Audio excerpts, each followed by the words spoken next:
Welcome to the Real Estate Fight Club, a podcast for agents where you'll witness a battle of opinions about topics affecting your real estate business.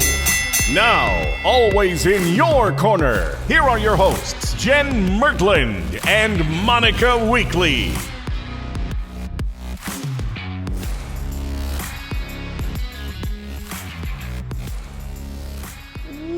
Welcome to another episode of Real Estate Fight Club. I'm Monica Weekly, and this is my co-host, partner in crime, the fabulous Czarina of Real Estate. Czarina of Real Estate. Yes. Jen Mertland. What's up today, Mert? What's up, Monica? You sound good today. You ready to brawl? I'm good today. You sound grumpy today. I'm always grumpy. This is true. We're like the Felix and Oscar of real estate. Do you remember? Are we having a generation gap? The Odd Couple? I mean, I know I've heard of the Odd Couple, but I don't know them like you know them, clearly. Yeah, right, clearly. Well, we're not going to stay on that point anymore because that'll take me from my good mood into my bad mood, and we don't want that. I like it when you're in a bad mood. It's funny. Okay, good. All right, guys, thanks for joining us for another episode of Real Estate Fight Club. You know we love having you join us. We love it when you share the podcast with your friends. We love it when you subscribe and do all the things. Yeah, do it. All right, cool. Today, Jen and I are going to duke it out over this subject. I can already feel your energy around this one, Jen. Today, you and I are going to talk about this. How many times should a buyer be allowed in a house before closing? Stupid. So you've gotten a contract. Yeah, like it's under contract, so they've seen it. Yeah. Right. So now what? And I think it's like the spirit of this question too is like not like the inspection and not the yeah, like they should go for the inspection, right? If there is one. Right. They don't normally go for the appraisal, I don't think, but that has to happen. So I guess they could go for that too. You know, yes, if they wanted. Right. So like how many additional times? This is fucking stupid. What do you think? So I think there should be, guess what? Oh my God, it depends. If the house is vacant, who the hell cares? Who the hell cares? What if it's not?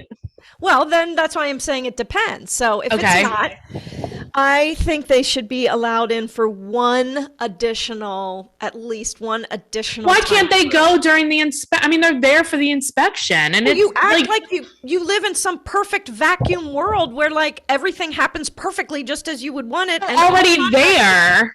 Yeah, but you're assuming all contractors and people that need to see the house can come at that time. Hey there, you liking this video?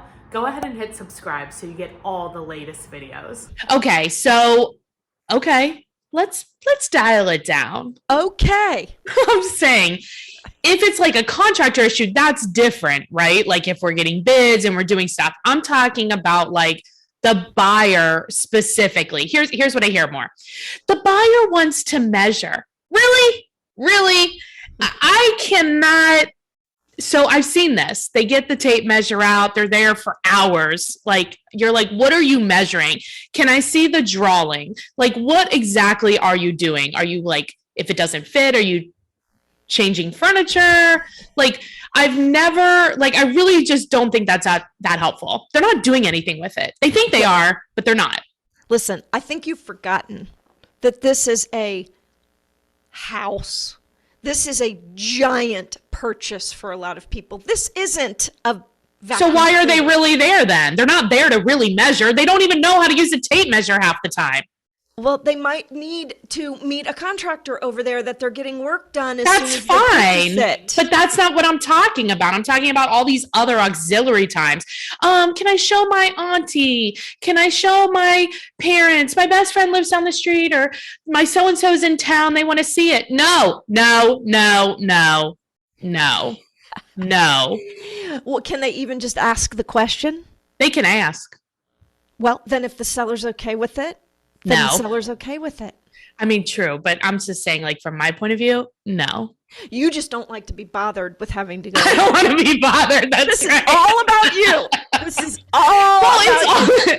I mean, that's true. That's true. In your heart, you really don't give a shit whether the buyer Right. sees the house. It's like, do you have to get out of Well, it? I know that the sellers, right, I don't want to go there, but I know the sellers are like, well, why do they want to come back? Like, what if they change their mind? And then I got to deal with all that drama too. And it's like, oh my God. Yeah. And I tell them the same thing. Look, they're excited. They want to pretend that they're measuring, even though it doesn't matter. And they want to like show their mom.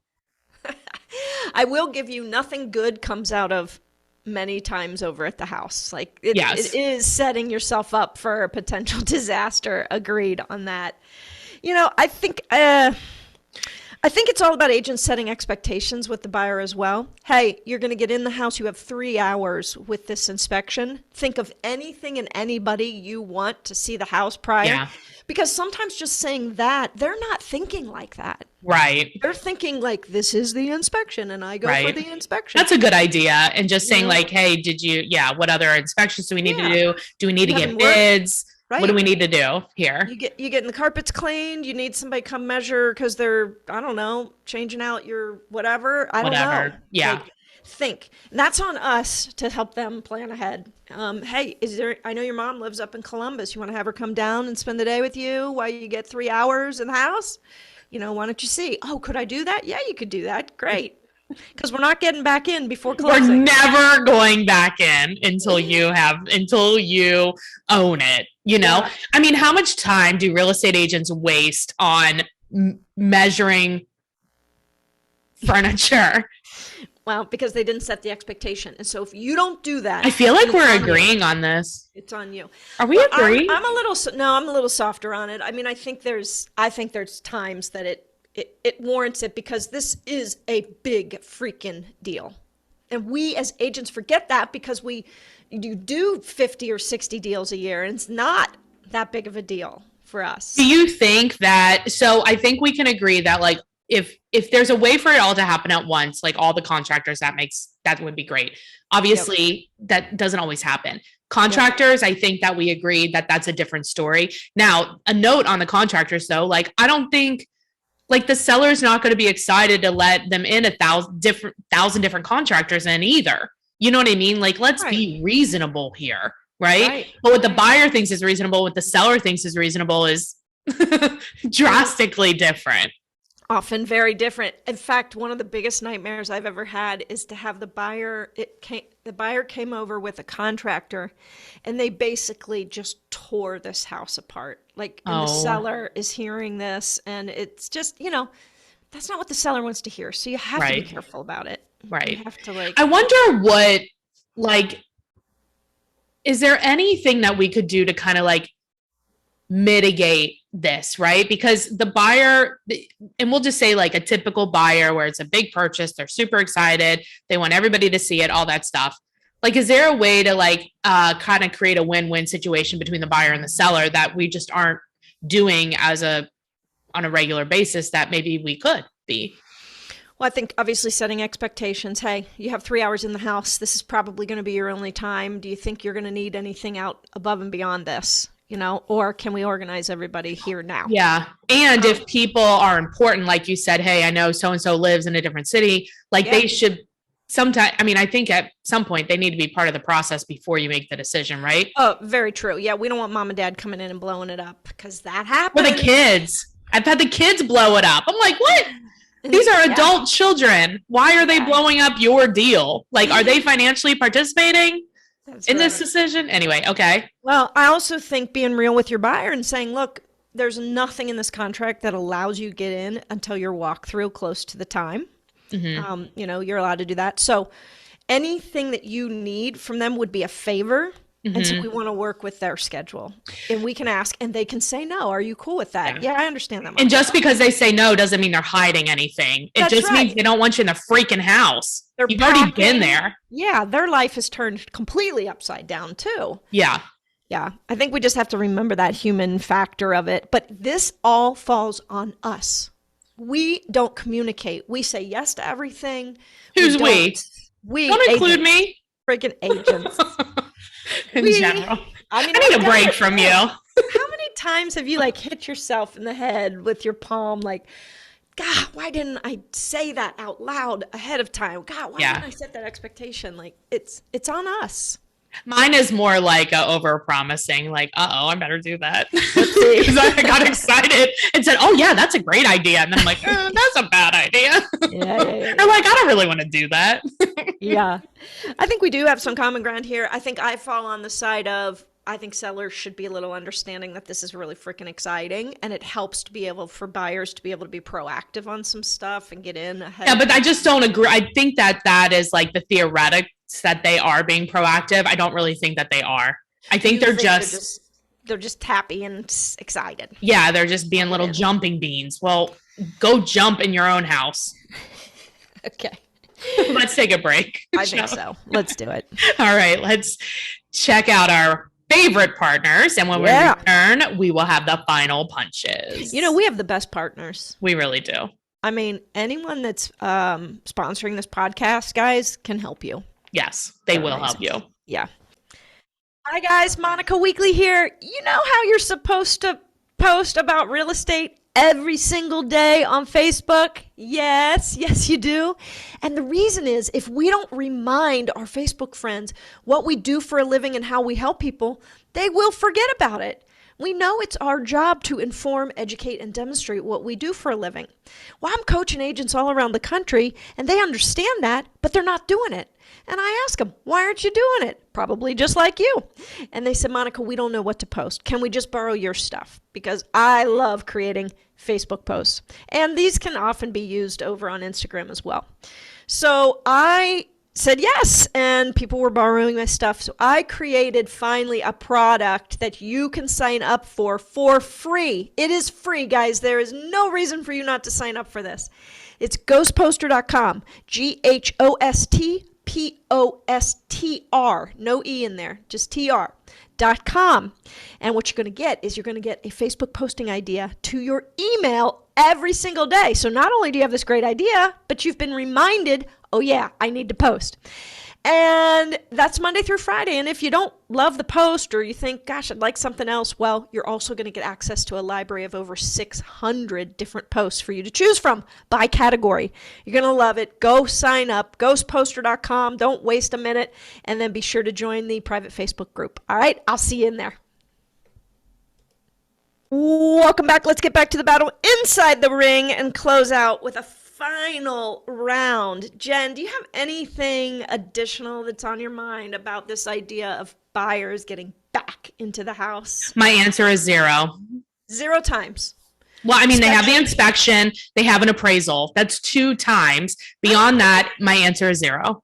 Do they get to go with the appraiser? They're allowed to. It's already being scheduled. They can do it. Okay. All right. Never thought of that.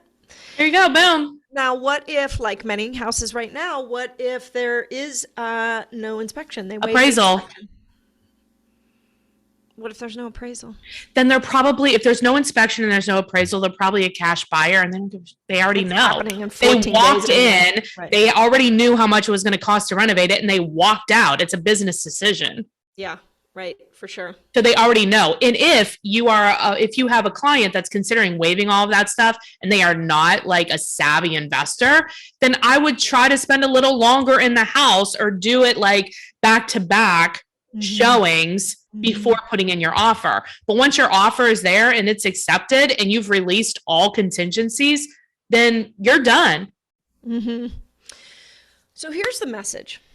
If you like to be able to get back in the house once you write an offer on it, call me. If you don't give a shit about seeing the house ever again until you buy on it, call Jen. This is for realtors. Oh, yeah. Well, I might use that clip for Facebook. Look, if you're a buyer, don't call me anyway. Just always call Monica. See? That's it. It's the truth. All right. I think that's going to have to be the end of today's battle. If you've enjoyed this episode, please do us a favor and share it with somebody. And we love when you visit us on our Facebook page, which is Real Estate Fight Club Podcast. We love when you visit us on Instagram. Jen and I try to make total fools of ourselves on our Instagram account. So please go let us know if you think we are completely if we're doing that, if we are exceeding expectations. That's correct. That's correct. Yes. And of course, if you are interested in working with us, please give me a call at 513-400-1691. Monica? Hey, did we have somebody giving us a tiebreaker on We this do. one? Yeah. Oh, stay tuned. Ugh. We'll see. Winner. Team Monica. I can already feel it. All right. See you next time. Bye.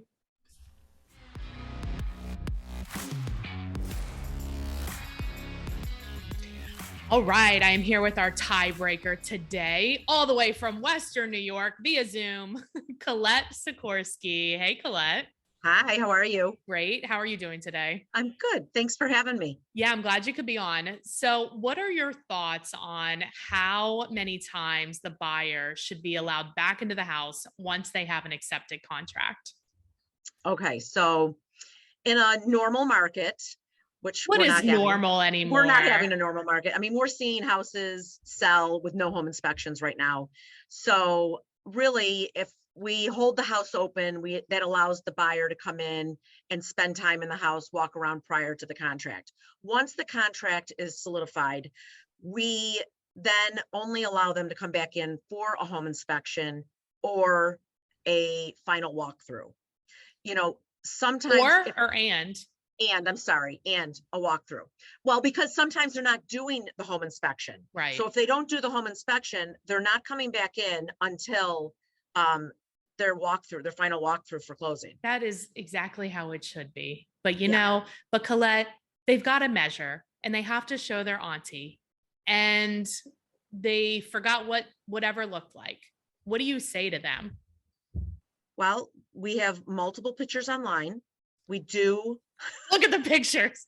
You tell your auntie to go to the website and look at the pictures. Oh my God. But she's in town, Colette. Oh, well, we do videos. I think sometimes when you open it up to have them come through after the contract is, signed, if they're not doing a home inspection, it opens it up for the possibility of them backing out of the contract. Yeah.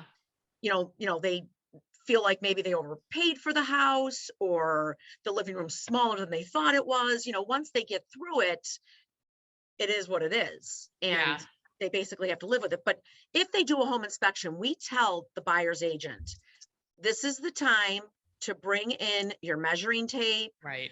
All of, the size of your all bed, the things. All of the things.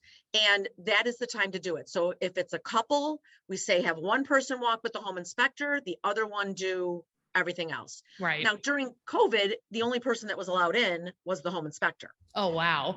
For New York. So the only person that could go in, and they had to be, they looked like they were from the moon. Like the hazmat suits and all that. It was crazy. But, we really, I'm not crazy about having, Aunt Joanne come in during the home inspection either. Right. We're not crazy about that either. But, we just had a house that we were representing the seller, and the agent called and said, can I come in and measure for the refrigerator? And I said, you can, but the buyer cannot. He said, oh, that's not a problem. I'll do it. And my seller said, I would rather measure. Okay. I don't want anybody coming back in. And then the agent said, which was kind of interesting, he goes, I don't want your seller to be on, if something comes up and the measurement's wrong, right? I don't want the buyer to come after your seller. Yeah. So I thought, good for you, buddy, for being honest. Right. So, I mean, I think there's a lot of sides to the story, right? Because there's a lot of cases where it could make sense to have people back in, and a lot of cases where it doesn't really make sense. But I think having like a carte blanche, like come in as you feel like it, is no. What if the property is vacant? Does that change your mind? No. No. No. You're just like, no, you're not coming. You're not going back in. This is it. Yeah, no. Look around. Yeah. It's standard practice. It's home inspection and final walkthrough. There shouldn't be anything in between. You get pushback on it? More from the agents who are newer in the business than the agents who have been in longer than 10 years. So, agents that have been in for 10 years or more, they get it. And they're the same way. But I like your best practice of like doing a video of the house. Like we do videos of the houses that we have listed too. And I can't tell you like the number, and just a video of like me talking in it or walking through it, like nothing professional, and nothing really goes on the MLS. It's more for like advertising for us. but Right. I do send it a lot to like agents and it has been so helpful because it does Yes. help them remember. And if you're in the video, it gives them like some idea of space. Right. Now, remember, years ago when you would show a buyer on a Saturday or Sunday, like 7 to 9 houses, Yeah. and it was hard for them to remember. So it's like, Yeah. okay, take a picture of the house, keep the picture. We of what never the house showed is more like. than 4 or 5 because you couldn't Oh, God. remember. Yeah, because you wouldn't remember. Right. So like then it would be like, oh my gosh, I'm going to put an offer in on 123 Main Street. What does it look like? Right. Like, I don't remember. And you would be like, remember it had the green countertop from 1975? Yeah, that's the house. Yeah. But now you're only showing one. So they're really remembering the interior of the home longer. A lot better. Yeah. Yeah. Good point.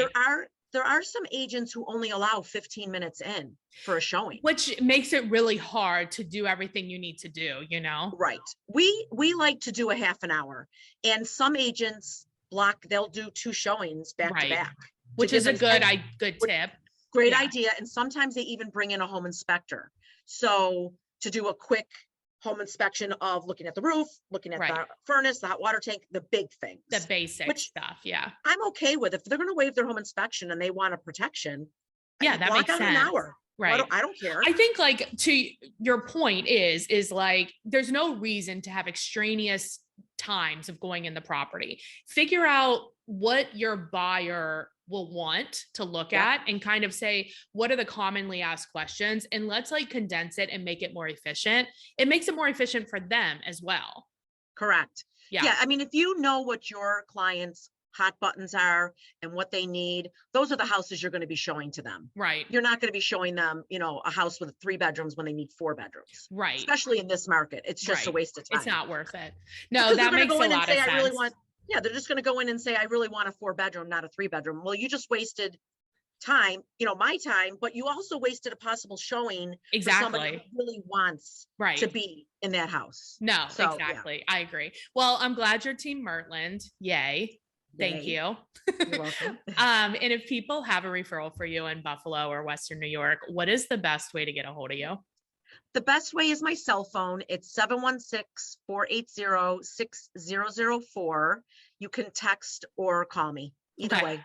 And then they really, if you're on Instagram, you should definitely go check out Colette's Instagram. Your reels have been really funny. Oh, thanks. Yeah, it's, I lay in bed at night and I'm like, oh, this is funny. I could do this. So then the next day I do it, or I'll send you something funny that I think is great for you, So, and that is Colette Sells WNY.